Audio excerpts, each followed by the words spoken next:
नमस्कार मित्रांनो, Ratnakar Ausekar YouTube channel मध्ये मी आपल्या सर्वांचं स्वागत करतो। आणि मित्रांनो, काल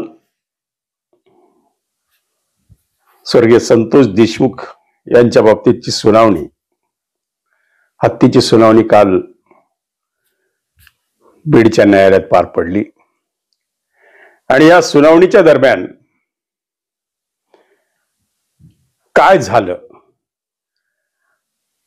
तर ही सुनावणी कशाची होती ह्याची लक्षात घ्या। ही सुनावणी होती वाल्मिक कराड यांनी जो मला डिस्चार्ज द्या, माझा या केसशी काही संबंध नाही, मी म्हणजे वाल्मिक कराड हा खंडणीच्या गुन्ह्यात अटक झालेला आहे।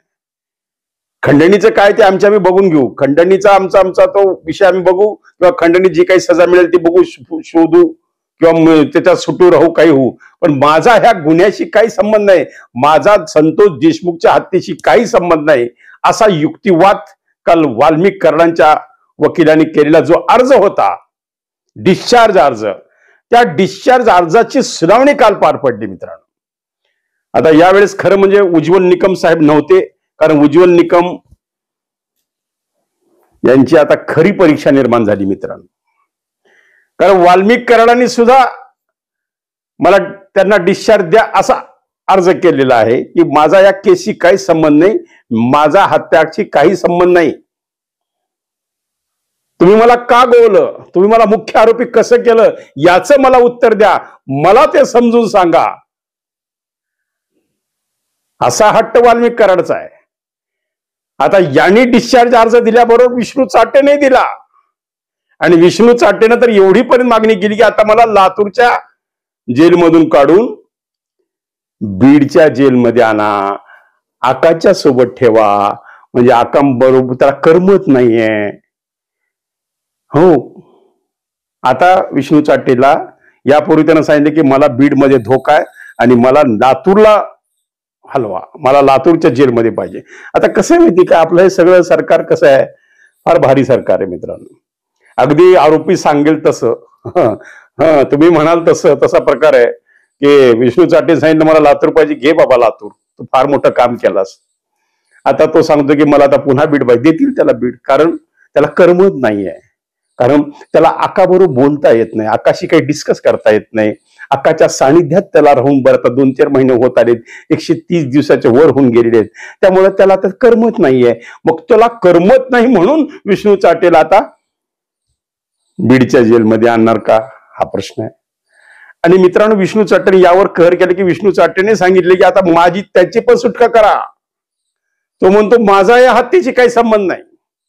एक लक्षात घ्या, सुदर्शन घुले आणि हे जे काही 5-6 आरोपी आहेत, कृष्ण आंधळे तर फरार आहे, हे जे 5 पकडलेले आरोपी आहेत यांची तर फाशी ही अटळ आहे, कारण या गुन्हेगारांनी स्वतःचे डिजिटल एव्हिडन्स तयार केले, त्यांनी स्वतःच्या अंगाला गळ्याला गळफास लावून घेतलेला आहे, त्यामुळे एक तर त्यांना जनपेटे होईल किंवा फाशीच होईल शक्यतो, त्यांची ती फाशी हे सुदर्शन घुलेला पक्का माहिती आहे।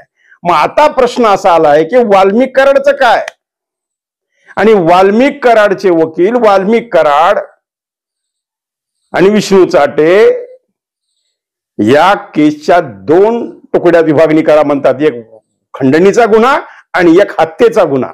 आम्ही खंडणीच्या गुन्ह्यात अटक आहेत आणि खंडणीमध्ये असल्यामुळे आमचा गुन्ह्याशी काय संबंध, आम्ही प्रत्यक्षदर्शी तिथं नव्हतोच, हा युक्तिवाद वाल्मिक कराडांच्या वकिलांनी केलेला आहे मित्रांनो। आणि आता त्यात विष्णू चाटेची भर पडली, विष्णू चाटे सांगितले की माझा काही संबंध नाही।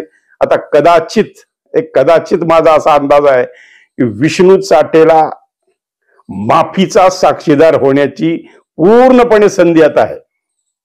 असं होईल का, जर विष्णू चाटे माफीचा साक्षीदार झाला तर वाल्मिक कराड अडकेल का, आणि वाल्मिक कराड जर अडकला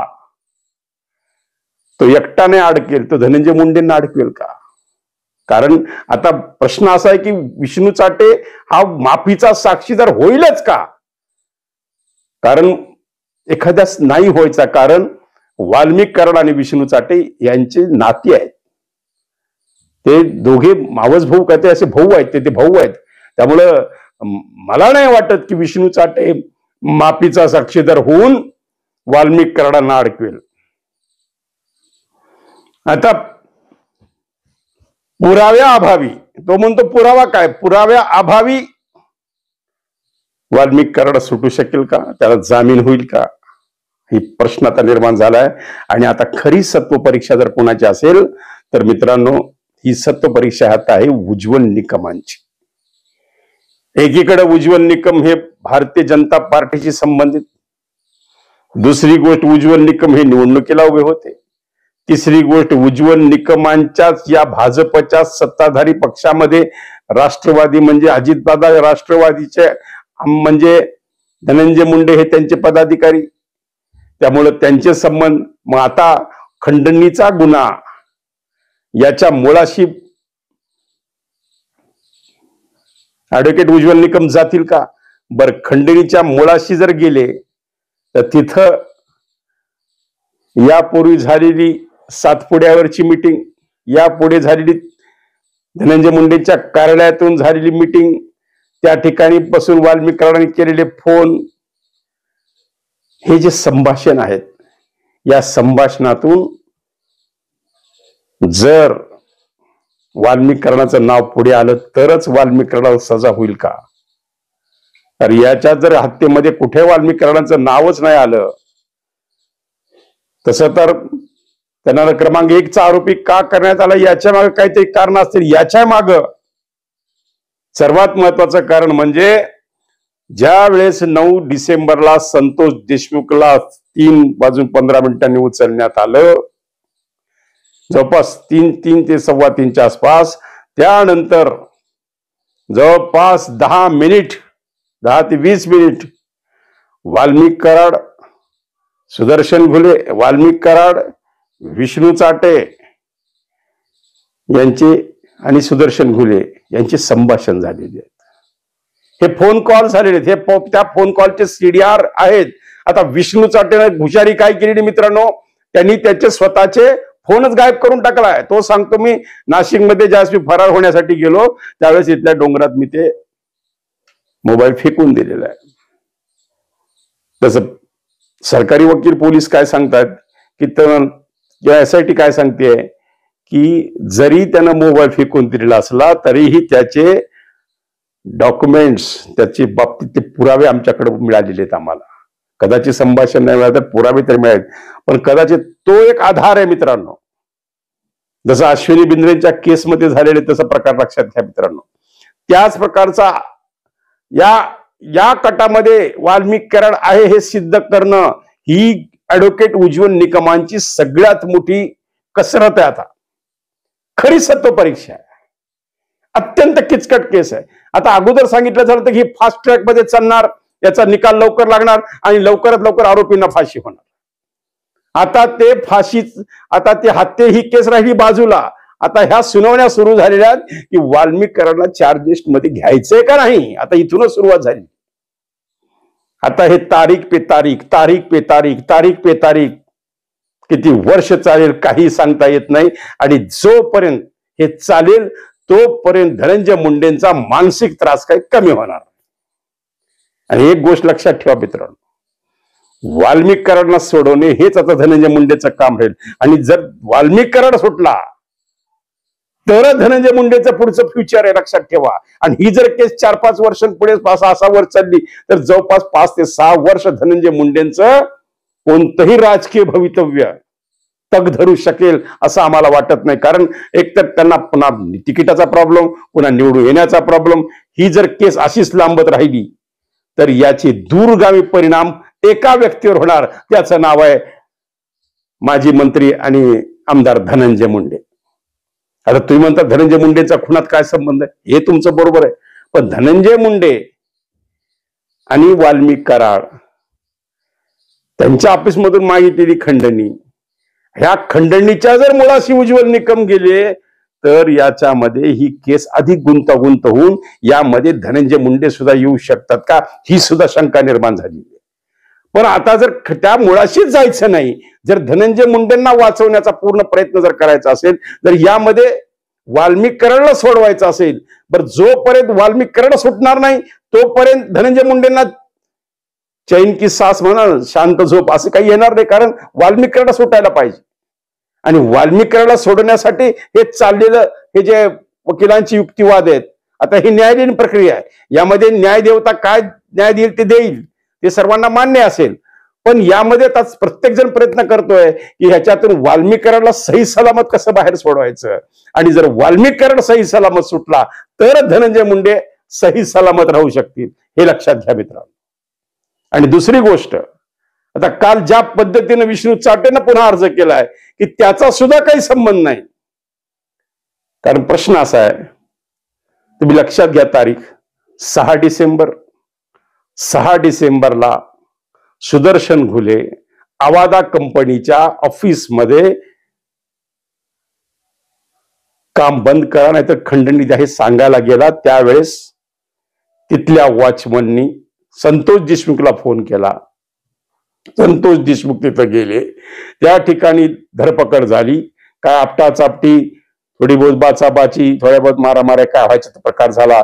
तिथून सुदर्शन घुलेची काय संतोष देशमुखनं त्यांना रोखण्याचा प्रयत्न केला. मग यामधून त्या ठिकाणी एखाद्या जे काही 5 आरोपी त्यातला एखादा वाढदिवस होता, मग त्या वाढदिवसा दिवशी त्याला दिलेली भेट, मग त्याचा झालेला व्हिडिओ व्हायरल, त्याचा आलेला राग, ही झाली घटना 6 डिसेंबरची. मग 7 डिसेंबरला ज्यावेळेस, एक लक्षात घ्या मित्रांनो की ही प्रकरण झाल्यानंतर वाल्मिक कराडांना फोन गेला. कोणाचा? विष्णू चाटेचा. आणि विष्णू चाटेनं सांगितलं की असा असा प्रकार. तर विष्णू चाटेला निरोप दिला वाल्मिक कराडांनी की त्या सुदर्शन घुलेला सांगा तुला काय करायचं कर. असं जर आपल्याला लोक खंडणी द्यायचं बंद केलं तर आपण भिकेला लागू. आपल्याला यापुढे मग कोणती कंपनी खंडणी देणार आहे? आपलं राजकीय भवितव्य काय राहणार आहे? आणि आपला वचक, आपला जरब जर बसवायचा असेल तर लवकरात लवकर याच्यात काहीतरी निर्णय त्या सुदर्शन घुलेला घ्यायला सांगा. आणि सुदर्शन घुलेला निरोप दिला की तू विष्णू चाटेशी संपर्क कर आणि विष्णू चाटे तुला मदत करेल. कारण विष्णू चाटे हा केजच्या राष्ट्रवादीचा तालुक्याचा अध्यक्ष, तिथं तो अजित पवार गटाचा अध्यक्ष. मित्रांनो लक्षात घ्या ही कहाणी काय आहे. आणि मग त्यानंतर 6 डिसेंबर झाली की 7 डिसेंबरला मीटिंग. कशा पद्धतीने त्याला एक किडनॅप करायचं. 9 डिसेंबरला, 8 डिसेंबरला जी मीटिंग झाली, 8 डिसेंबरला मीटिंग झाली. आणि 9 डिसेंबरला बराबर ट्रॅक धरून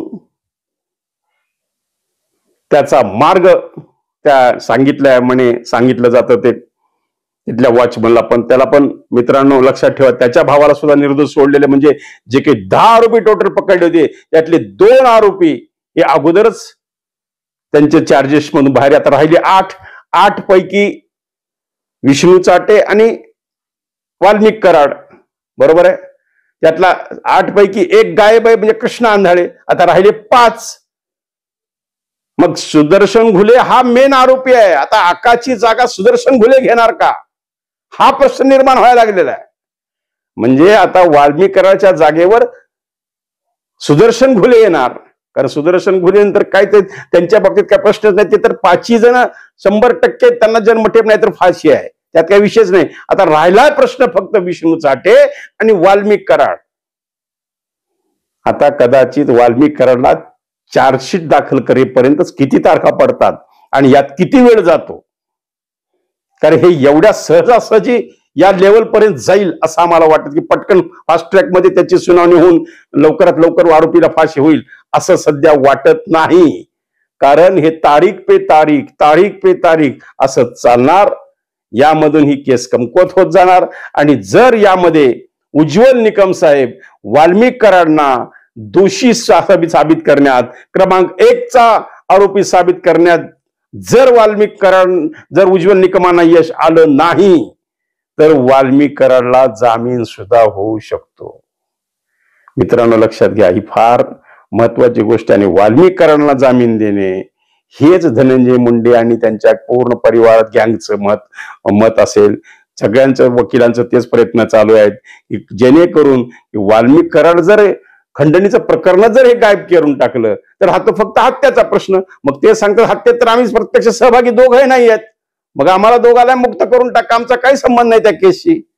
आणि असं जर झालं तर इथल्या पोलीस यंत्रणेचं अपयश समजावं का, तपासाचा अपयश समजावं का, SITचा अपयश समजावं का, सरकारी वकिलांचा अपयश समजावं का, सरकारचं, मुख्यमंत्र्यांचं, गृहमंत्र्यांचं, सर्वांचा अपयश समजायचं का जर वाल्मिक कराड सुटला.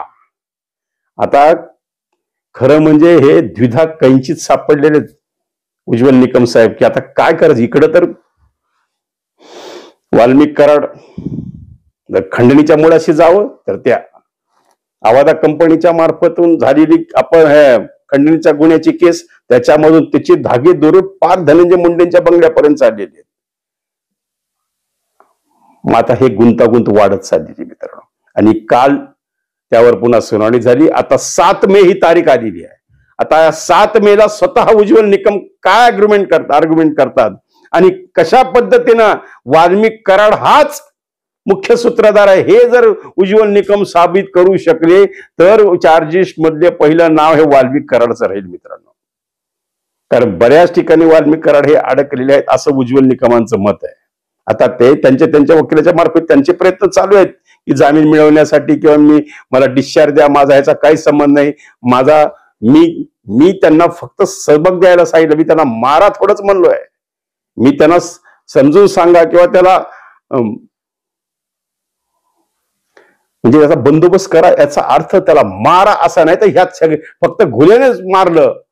मग शेवटी हे जर सिद्ध नाही करू शकले उज्ज्वल निकम तर मात्र एक वेगळा संदेश या महाराष्ट्रात जाऊ शकतो मित्रांनो. आणि प्रयत्न तर आता असाच राहणार आहे उज्ज्वल निकमांचा सुद्धा. म्हणून मी म्हणतोय की उज्ज्वल निकमांची ही अग्निपरीक्षा, ही सत्व परीक्षा आहे. उज्ज्वल निकमाने आतापर्यंत अनेक केसेस लढल्या असतील पण अशा द्विधा मनस्थितीमध्ये आणि अशा ह्या किचकट केसमध्ये खरा कस लागणार आहे ऍडव्होकेट उज्ज्वल निकम यांचा मित्रांनो.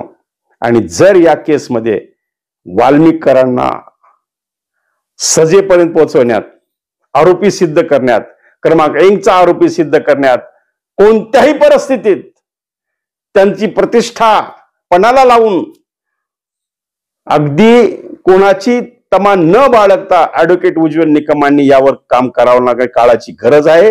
कारण आज महाराष्ट्रातल्या 13 करोड 14 करोड जनतेचं एकच लक्ष आहे की आता 7 तारखेला 7 मेला उज्ज्वल निकम काय आर्ग्युमेंट करतात आणि त्यामधून ते कशा पद्धतीनं सिद्ध करू शकतात. आता पुढे तारीख पे तारीख, कारण सध्या कालच्या तारखेमध्ये काल त्यांचे जे वकील आहेत वाल्मिक कराडांचे त्यांनी सांगितले की आम्हाला अजून डिजिटल एव्हिडन्स मिळालीच नाही.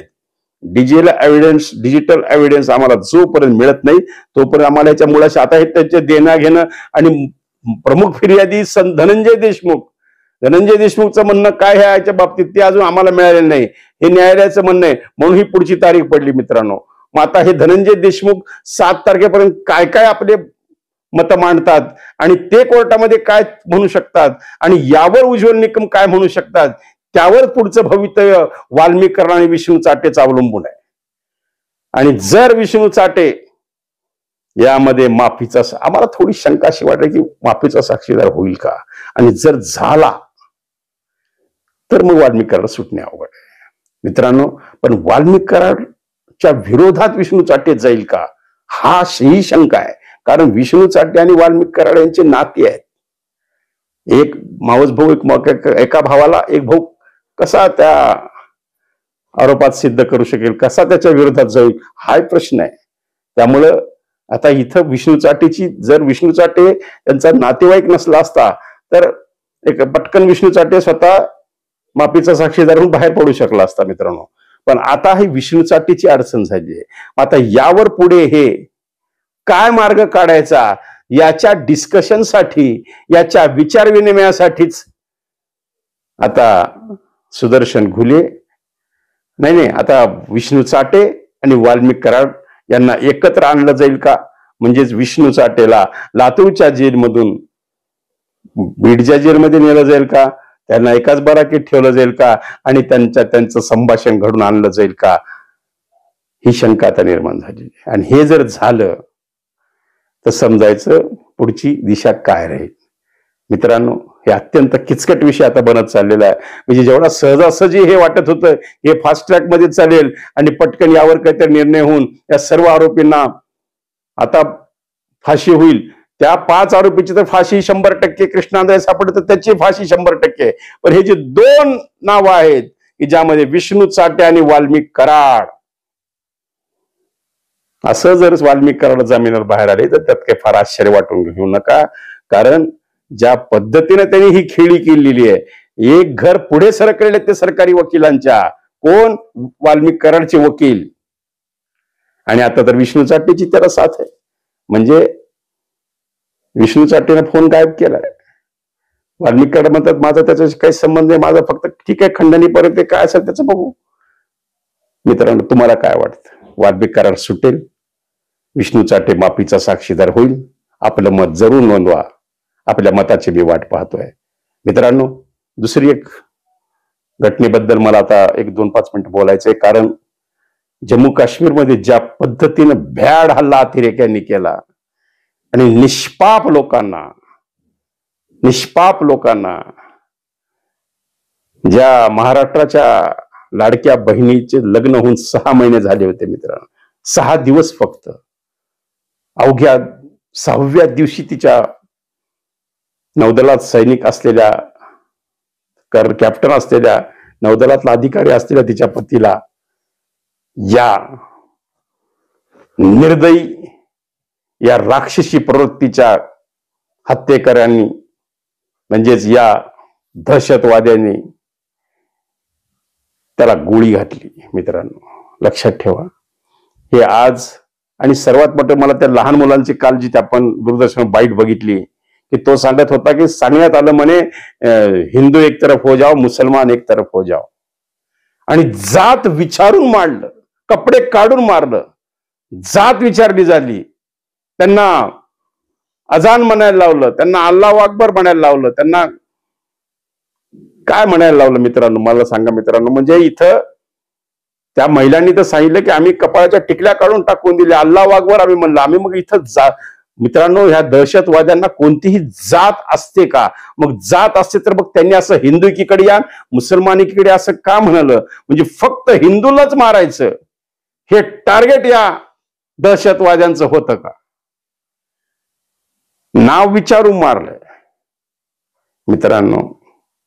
आणि खरं म्हणजे आता या भारत देशामधल्या 140 करोड जनतेच्या जेवढे काही, ज्यामध्ये भारताचं नेतृत्व मान्य करणारे, आपल्या भारत देशाचं मी नागरिक आहे याचा स्वाभिमान बाळगणारे जे काही मुस्लिम समाजाचे मौलवी काय त्यांचे गुरु, धर्मगुरू, त्यांचे जे कोणी आहेत, या सगळ्यांनी खरं म्हणजे याचा निषेध केला पाहिजे.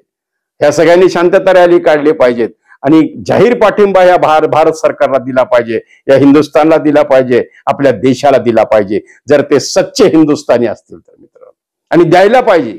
सगळ्यांनी मिळून मोदी सरकारच्या पाठीशी आता विरोधी पक्ष सुद्धा मोदी सरकारच्या पाठीशी खंबीरपणे उभा आहे.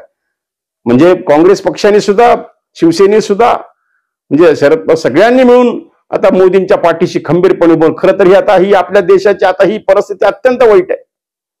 आज आपण एका वेगळ्या दुःखातून जात आहोत. कारण आज महाराष्ट्रातल्या 6 लोकांना आणि जवळपास 28 लोकांना कंठस्नानाला पोहोचवण्याचं काम या दहशतवाद्यांनी गोळ्या घालून या काश्मीरच्या सीमेवर केलेलं आहे. मित्रांनो, लक्षात घ्या, त्याच्यात बिचाऱ्यांचा काही दोष नव्हता. त्या ठिकाणी निर्भयपणे त्यांना मारण्यात आलेलं आहे. याचा जाहीर निषेध रत्नाकर औसेकर युट्यूब चॅनल आपण करताय आणि सर्वांना आव्हान करताय. मित्रांनो, यांनी जात विचारून गोळ्या घातल्या. आता मला सांगा, आपण जात विचारून यांच्या दुकानात खरेदी करायची का? हा प्रश्न देशातल्या 140 करोड जनतेला पडलेला आहे. तुम्हाला काय वाटतं? जरूर कळवा. धन्यवाद. उद्या भेटू. आवाजाचा बादशाह रत्नाकर औसेकर यांच्या YouTube चॅनलला लाईक करा, सबस्क्राईब करा आणि आपापल्या ग्रुपवर शेअर करा. चला आपल्या मोबाईलवर सर्वप्रथम आमचा कार्यक्रम मिळवण्यासाठी सहकार्य करा. Ratnakar Ausekar YouTube channel.